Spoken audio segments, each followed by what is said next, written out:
And so, what was the second point I was trying to make now? I'm trying to remember. Well, in terms of, I was asking you about, do you think of the flashy style of recruits sort of a lower level? I said there are two things I want to recruit to, yeah. I said I want to recruit to a legitimate opportunity, but the second thing I want to recruit to is who we are as people. I don't want to impress you with my car. I want to impress you with my character. With my legitimate concern for you, your welfare, your happiness, and your family's welfare and their happiness. Because that's what I think about all the time.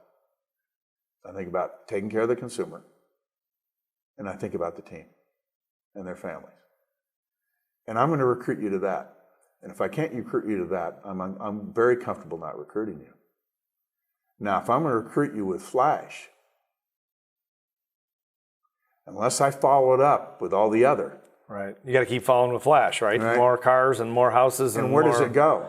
Yeah. When times get tough and you find out lots of people don't join when you talk to them, lots of people don't buy when you talk to them, or a good guy quits, and all you're thinking about is the car, pretty easy to walk away.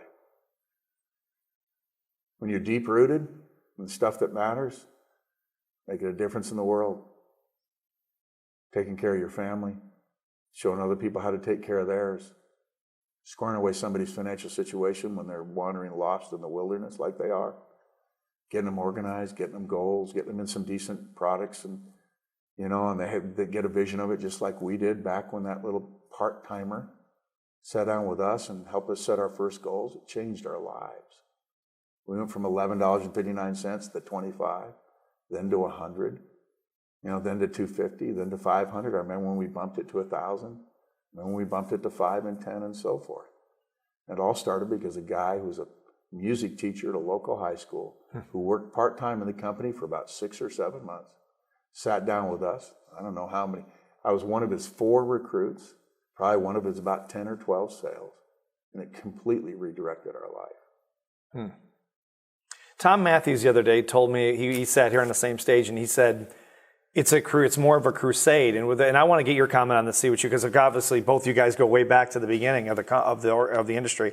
What Tom said was, and I was really moved by this. He said, if you recruit people with the flash, as you said, and the cars and the rings and the watches and all that, he said, as soon as they don't get rich fast, then they quit. He says, but if you recruit them through a crusade and you say, look, our mission is to help families. Yes, we can make a lot of money, but if you build in that mission and that vision, and Rajah Dhaliwal actually said this the other day to me too. Now that I'm thinking about it, another character-based guy. Absolutely, wow! I was very, very impressed. You just feel it. He has an aura about him. And he's a young guy. Yeah. I mean, he's like 38, 39 years old, right? I do too. I really respect him. And his wife, Jazz, and she's every bit his measure, by the way. She really is, yeah. I was just out there with him a couple months ago, yeah. And Tom said that they stick because it's not about getting rich necessarily, it's about the mission. Do you agree with that, or? That was a good answer you just gave. Yeah, well, I wanted to see what your take, well, I was very, you know why? You just asked me the question, then gave the gave you the answer for it. I was impressed with it. Well, this is why I asked the question. This is why I kind of bring it up, and I want to get your comment on this, because I am, with all the interviews I've been doing, Rich, for the last, say, 4 or 5 months, in the company, I'm getting one side that's more about the money and the materialism, which is fine. We all like nice stuff. It's all great, right? Yeah. And then the other side is almost the polar opposite, with the crusade, the mission, the vision, like the Rajahs, like Bryce, other people, Tom Matthews. And I just wanted to get your take on it, because to me, it's a contrast. Well, there's a saying we've all heard: all things in their season. There's a time and a place for you to take some of the things that you've earned. And we bought a beautiful home on 17 Mile Drive across the 15th fairway at Pebble Beach Golf Course. It's cheap little place. Yeah. So that real estate's very inexpensive. These people in these areas name their homes. I don't remember naming my mobile home. Me either, yeah. And we've been trying to think of a name. I think we're going with As Time Goes By. And that song meant a lot to us when we were courting. And you read the words of the song, And this has all happened to us as time has gone by. But here we are with a estate. It's not the first, second home we've had. We sold the farm, we bought the Pebble House. And we're glad to have it, and we host there, and it shows and I think it still feels like a home. It's not like, wow, we did this to impress you. We did it for our family, but we buy houses with a team in mind. And sure. Can we host our leadership retreats there? Sure. And we look at these things as, again, a time and a place. We've been 7 figures since '84. That's a long time. And you were a young guy. Yeah, and we save money and all that stuff. And I just think there's a way to do it. And you get seduced by it. Yeah. People do. It's easy. And how you talk about it, I want you to have nice things. But mainly, I want you to feel peace of mind. I want you to be out of debt. And I want your kids to get educated well. Yeah. I want you to be able to see need in the world and be able to do something meaningful to contribute to it. Is this just our generation, you think, because this is kind of what our parents, who I'm not sure about your parents, but my parents grew up in the Great Depression. I mean, we're at the tail end. That's right. Boy, they saw people jumping out of buildings and all the stuff, no credit. My dad was 17 when in his 29. Okay, I carry some extra pounds because I still haven't broke the habit of cleaning my plate because they said kids are starving in other parts of the world. That's right, clear your plate. And the day has long passed since I need to clean it off the way I did that. But it sticks with you, right? It kind of sticks, It does. But we passed it to our children. They're thinking, man, my oldest son has the first nickel he ever got. That's good. Yeah, and good for him. Yeah, the amounts he has saved, I'm not even comfortable talking about in a public setting. That's great. At 33 years old, and so I'm always trying to turn that to things that'll be more meaningful to them. Is it a maturity thing, though, you think? Did people mature? Did you mature into this? Because it seemed like you knew this before. I think it varies from person to person. Sometimes it's maturity and upbringing. My father, father, because of how much but I never felt lack in our home, even though we were relatively poor, at times very poor. I never felt lack because we ate, a roof was over our heads, they worked hard, they loved each other, and they loved my brother and I. And so I never felt at risk that way. Sure. And because we were happy and simple, and because like Cindy, another golden memory for us is laying in bed together, newly married, snuggled up, going to sleep, and it was raining. And on the mobile home, you hear the rain on the roof. Right. Because it's a thin roof. And we'd fall asleep to the sound of the rain on the roof. We loved that. We loved that. Something money can't buy. Yeah. And seriously, I could be back in that tomorrow. It'd be fine. Now, I'd want a widescreen TV and a decent sound system. There are a couple of things you don't want to maybe part a hot with. tub in there or something. You don't want to part with. But it's, the house still in Pebble Beach, of course. Yeah, you don't have that. Yeah. But it's, you're grateful for it. But, it's, hey, I was laying in bed in the hospital last fall. And, and I had gotten an infection after surgery. And it was close. They said I was about 36 hours away. Oh, jeez. And I had a good friend who came in, and a doctor, Stanford doc, came in and asked the right questions and got my doctors to do the right tests. And they found out what it was and determined the bug and fought it with the one antibiotic that kills this bug and saved my life. And like everybody else, everything you read, everybody you talk to that has any of those kind of experiences. And I said, I was laying in bed thinking, man, I need to invest a little more. I wonder how much the reinsurance company's going to end up being worth, or any of those things. And you're not thinking about any of that stuff. Children are around. Cindy was there. We're trying to figure this thing out. And if it was our time, it was our time. And how was the family going to deal with it? And move on and make things work. And that's one of the reasons we owned the Pebble House. I came out of there and said, screw this, I'm going to go buy this house. Yeah, right. Because I always keep holding it off. Sure. Because of the responsibility I feel to the team. Right. Sure. And maybe some would say I've carried that beyond the mark, my conservative nature, but I'm comfortable with who I am. Just like I don't have trouble with the guys who do some of those things within reason. The people I have trouble with are the people that are showing that are spending every dime they've got and borrowing beyond that. Right. And then when it comes to pay their taxes, they get a tax lien. And now we got to take money out of their commissions to cover that. Right. We got a few folks like that. That never made sense to me. I don't want that kind of life. I don't want our people to have that kind of life. We owe our clients a better life than that because we're preaching the principles we're telling them to embrace. Sure. And we know what the word is when we live differently than what we say. And hypocrisy doesn't sell very well. And there's an overabundance of it. There always has been. Yeah. And so let's separate ourselves from the pack that way. Now we're back to character, aren't we? Right. So we got to be careful when we cross that line, that these things take over and we start defining our life with them. Can you teach character? Absolutely. You can teach leadership. These things can be learned. How do you teach character? You talk about these principles. You define moral virtue. You talk about honesty. You talk about the consequences of dishonesty. You talk about the consequences of honesty. You describe what character means. You give examples of it. You give examples of failure in it. Again, back to consequences.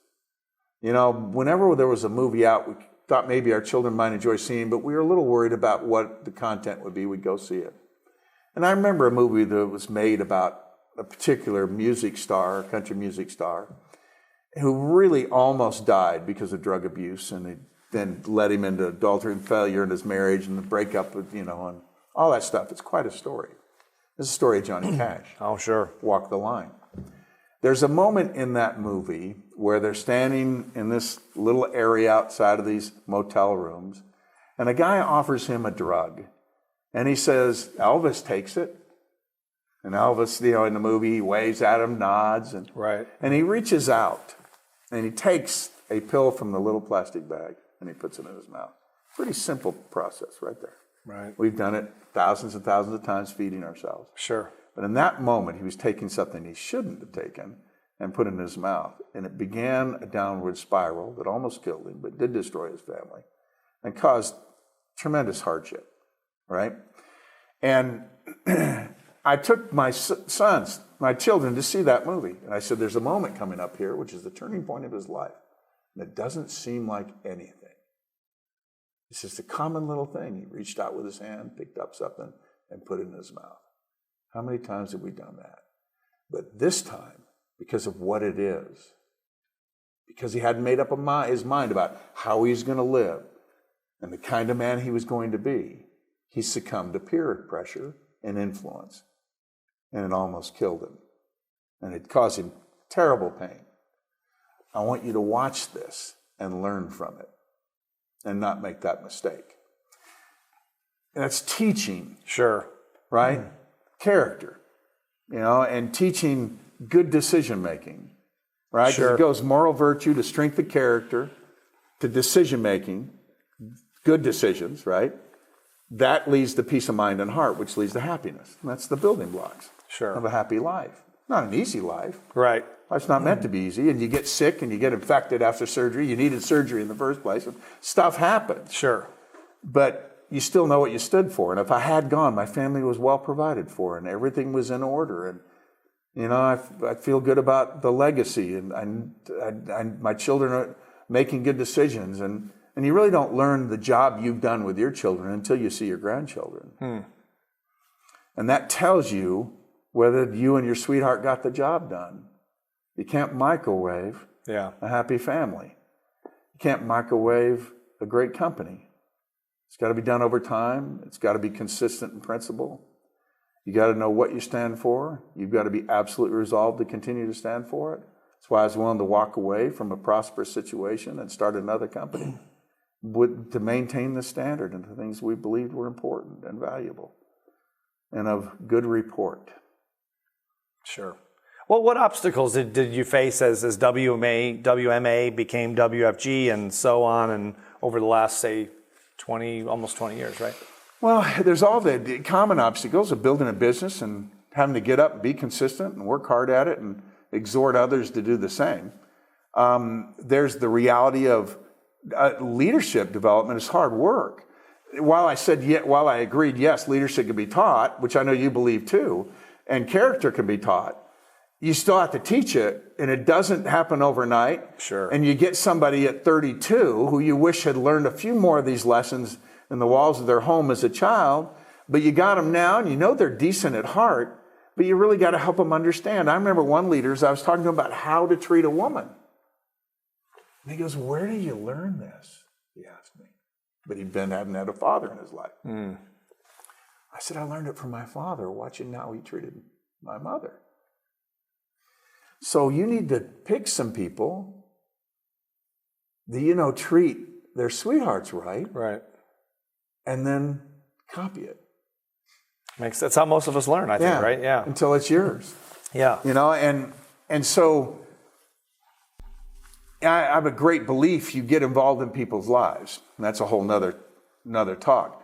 But when you talk about obstacles, there's just the common stuff. You also have a corporate culture, and you have a field, entrepreneurial culture. You have the employees versus entrepreneurs. It's a different mindset. You've talked extensively and taught extensively about it in your books.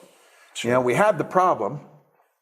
We'd worked out a solution, and that's why our business was going and we were doing so well. You got to help people learn how to transition from employee to entrepreneur, right. Those disciplines, those habits. It's not 9 to 5. I once heard a guy who worked for the federal government say, if it can't be done between 9 and 5, Monday through Friday, it's not worth doing. I've heard that. And I remember hearing it thinking... Or you're doing it wrong. I've heard that too. Yeah, seriously. I thought that was brilliant the first time That's a half day, isn't it? And of course, I thought it was brilliant, and I was poor then too. And to a poor person, that sounds pretty dang good. Yeah. But the reality is if it can be done Monday through Friday between 9 and 5, it's probably not that big a deal. I can't build a great marriage between 9 and 5, Monday through Friday. I certainly can't build a great family that way. And I'm not going to build a great business that way. And so those are obstacles in people's minds, helping them transition, learning how to pay that price. I don't think of them as obstacles. I just think of it as the work that we do. You have to help couples understand how to work together that way. How to do that in teamwork. Increasingly, you've got to coach people on how to be, what fidelity means. That we make commitments and we keep them, especially to our sweethearts. Of how to spin the plates. I have a plaque up in both homes that says faith, family, and business. Now I'm adding it finally at this age. I'm adding a little golf at the bottom. I think golf is going to be in there somewhere, yeah. But it's faith, family, and business. People go, what's new? I said faith, family, and business. They asked me 10 years later, what's new? Faith, family, and business. I'm not looking for something new. Our life is so rich with our faith, our family, and our business. And all these wonderful people and these worthwhile things we're working on in every area of continuing to build this great marriage and happy family, of continue to serve in the church and give and do the things that we feel privileged to do. And then the business and the people in it. That's why I've commented I'm 65, but in spirit I'm 25 energy-wise. And there's always work to do. And some of it we're uniquely qualified to do because of our experiences. I'm probably the senior statesman officially by age of WFG at this point. Right. How did that happen? Yeah, right. But here it is. Someone snapped their fingers, that's it, right? Right. Yeah, the hair's gray now. Yeah. But the spirit isn't gray. And so continue to stand for these things. That's it. Being consistent, I think, and continuing to fight the fight and getting up, and I'm willing to keep teaching the same things and standing for the same things and articulating the same things. The stories may change, but the principles are the same. You do the same thing writing your books. You can't use the same stories in every one of them. Sure. You're constantly drawing on that material to illustrate the same exact principles. Sure. They don't change. Yeah. I mean, we have an annual conference of our church, worldwide conference every 6 months. And guess what principles they teach? The same principles they taught. Now there's a little bit of themes and a little bit of extra focus here and there according to need. Sure. And what they see and observe and feel and are inspired to do. And the same thing's true for us in business. I'm going to be, you come and listen to me or interview me 10 years from now. I'm going to talk to you about character, and I'm going to talk to you about will to win. I'm going to talk to you about marrying the right person. And sure. I'm going to talk to you, about these things that make the difference. And they don't change.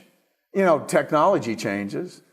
Social media exists where it didn't used to. The phone is You can't even call it a phone anymore. Your personal device. You're in spacecraft on you that know, thing. that's right. And one day, I guess the kids can anyway. Guess we'll sit on it to fly us around like a magic carpet. But the reality is, human nature doesn't change. I mean, if we were in Rome today, in the Roman Empire back then, and we changed millennia, guess what? People want to be happy. They want to be somebody. And they want to take care of the people they love. Most of them want to do good things for others. And the good ones have to stand against the bad ones. So what's changed? Sure. How about I can see someone watching this thinking that's maybe brand new and they're looking at WFG maybe for the first time, a prospect, or maybe even a current associate saying, wow, I'm a little bit intimidated because you just, are there any cracks in the Rich Thawley armor, as it were, or anything that people, because I mean, you got it pretty well down. I mean, after so long, is there? I think one of the things I have to wrestle, and Cindy helps me with this. I mentioned a little while ago, I'm private. I'm really comfortable by myself. And I can't be too long without my girl. There's a great line in the last remake of Pride and Prejudice where he says, "You've bewitched me body and soul," Mr. Darcy says to Lizzie, right? And my wife has bewitched me body and soul. And then he follows it up with a line to the effect, "And I never want to be separated from you from this time forth." I just said that to my wife over the phone a few minutes ago. That's great. That's great. And so I love being around her. And then not everybody, now, there are really good marriages that don't need to spend 24/7 around each other. Sure. It wouldn't be good. Sure, right, yeah, sure. But we are. Sure. We are that way. And so I have to wrestle my inclination to be private. Was it hard for you to prospect because you're more introverted, as you say? It's hard for me to believe because when I see you on stage in front of 20,000 people, you look larger than life. And again, that's that whole part. You do it long enough, you're a natural. Sure. And people can't imagine you any other way. Sure. The first time I had to do a business presentation meeting, there were probably 6 or 7 people in there. I was sweating profusely. I'd lose. I'm serious. It's like I'd played a game at 4 quarters of basketball. And it was embarrassing, especially if I got to leave and a little more nervous. And I remember the first time I had to give the talk, I was due to be up there to talk, and I was sitting in the car with Cindy. Wow. And she goes, "Doesn't it start at 7?" I go, "It's not 7 yet." She says, "It's 6:59. I said, "That's not 7. This is actually a true conversation. It's terrifying. Yeah. She says, "Oh," and this is my wife. She says, are they coming down here to the car, or are we supposed to go up there? You did marry the right woman. Yeah, that's right. And she's so subtle that way, right? Yeah, yeah. And we're sitting in a 2-seater, right? And I go, "Be quiet, Cindy." And she said, "Well, I'm going to go up there." And so, okay. And I go up, and I start to walk in. There's a bathroom to the left, and I turn and go into the bathroom. And I literally remember putting my hands on the sink and looking in the mirror at how pale I was and how I was sweating. And I threw some water in my face and dried myself off and then went in. I almost compare it to, I had reconstructive knee surgery when I was a young man. And I came out of post-op and I hurt. I'd never hurt like that. And I couldn't even focus beyond the end of the bed. I hurt so bad. My eyes wouldn't completely focus upon what was right here. And I went in and I gave that presentation, and I don't remember anybody's face or anything about it. And Cindy is profuse in her praise of me. She's always encouraging.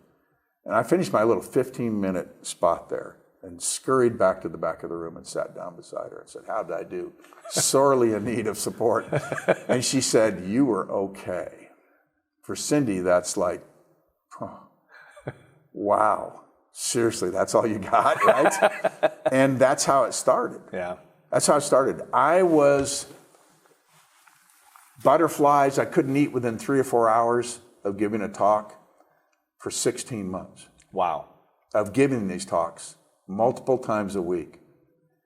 My stomach could be in knots. If I ate, I'd burp and almost feel like I could lose it, right? Sure. And to the point where people would notice and be, right, leaning back. And so I just learned not to eat, within hours of a talk. Exactly, yeah. But I kept the calendar, the day timer, where I circled the Saturday morning where I went in and gave a presentation and I completely relaxed. And was able to really do a better job of just being myself. Just through repetition? Repetition. You face fear, ultimately it goes away. What made you fight the fight for 16 months? Because most people wouldn't do that. I wanted to be somebody. I wanted to win. I wanted to win for her. I wanted to win for us, the family we were going to have that we hadn't started yet. I wanted to deliver for the team who was looking for me to deliver. You know, and at that point we had enough people counting on us for that leadership. Did you feel that weight of other people? Absolutely. I knew they were watching everything we did. I felt a little bit of the burden of it. They watched how I talked to Cindy. I knew anything I was going to do was I was either going to be assessed for it, judged for it, or copied. The same kind of responsibility you feel your children if you think it right. It's not quite like that. These are adults. I'm not confused that they're children. But it's still an aspect of human nature that people look for leadership. They need it. Somebody needed to show me the way to the promised land. And some people took an interest and did. And I feel every day. That's why I will never quit. I feel the responsibility to show those who want to go how to get where we are, or some measure of it, you know, that to bless their lives. So that's the deal. So all men have feet of clay. That's a scripture, right? You know, and I have good days and bad days and days I don't want to work. And I mean, I can sit like a bump on a log with anybody. You know, I mean, people imagine that you're just all the time. I look at Ed and you think, go, you know. You know, there are guys in the company that are just remarkable that way. You know, and sometimes I go at low ebb and all of that kind of stuff. But there's some things that don't change, you know, and that's where our motivation comes from. You know, our kind of resilience. You know, it takes me a little longer to recover from a long trip. You know, that's just physical. And pace myself, that kind of thing. But I don't know. You can get into stuff where you're pretty good at everything. You know, I'm not great at much, but I'm pretty solid at all of this. I understand the business, the products, the design, how to interact with the corporate side, how to build a leader, how to recruit somebody at a personal level, how to move them to a big event, how to put on a big event. You pick up all these things, you know, and in the process of time. If you just give yourself a chance to learn, you know, so many of us quit before. Sure. I've certainly quit things before I got good at it. Oh, sure. You know, me too. Yeah. And but this one I didn't. You know what? That was my first biggest fear. I was so excited about what I thought we could do. And I was afraid I'd lose my passion for it. Just like I'd had other things in my life. Right. Where I thought, you know, I wanted to be the greatest golfer, or the greatest this, or greatest that. And I kind of lost some passion for it. And but I never have. To this day. Yeah. And that's because of how much I know we've helped people. You know, I mean, it's easy to say, and it's, I guess, even trite coming out of some people's mouths. But I mean, I've just watched all the clients, I've watched all the things we've done, the death claims we've paid, the money we've helped them accumulate, the light that went on in their eyes, the teammates that learned to build businesses here and build great lives. And I mean build great lives. I don't mean just economics. You know, we've really been involved in people's lives, marriages.